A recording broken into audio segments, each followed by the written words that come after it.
A student sits in a bustling high school cafeteria, surrounded by peers, yet staring into a screen, not because they're being antisocial, but because the screen feels safer, easier, more predictable.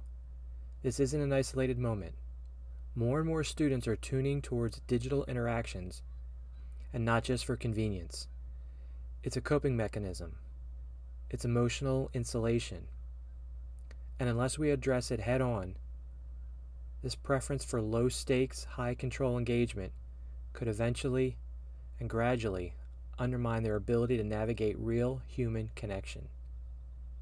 In an AI-driven world where interactions with chatbots are instant, personalized, and endlessly affirming, it is easy for young people to retreat from the complexity of real-life relationships.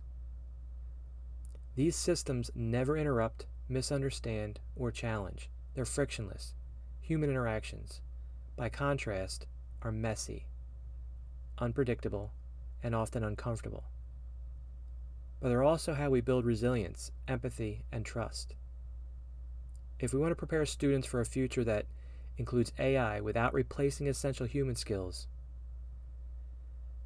then we have to redesign our curricula to intentionally nurture those skills. That doesn't mean banning AI. It means creating learning experiences that counterbalance its pull. Start by designing opportunities that require sustained collaboration.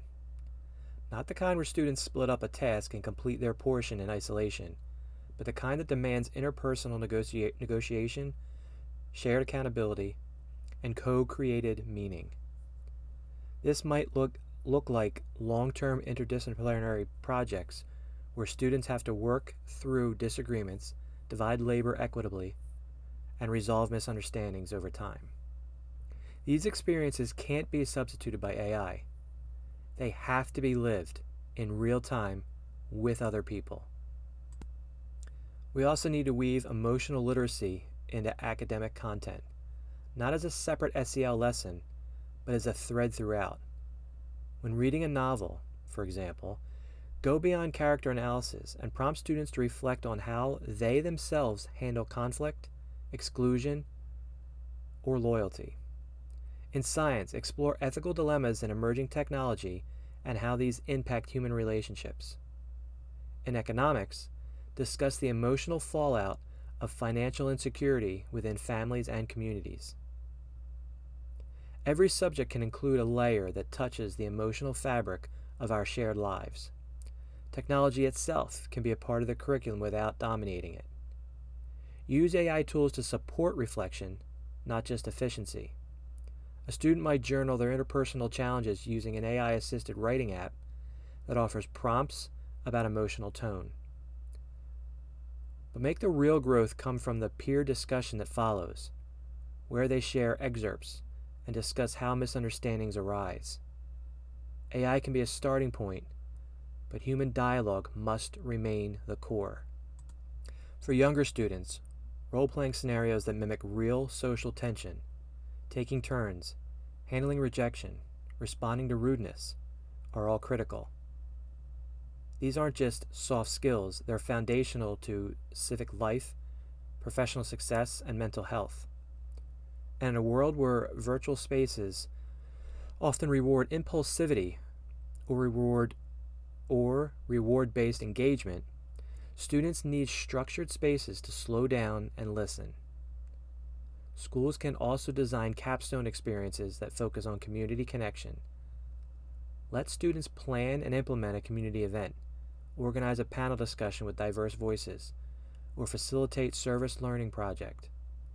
These aren't just checkboxes on a resume.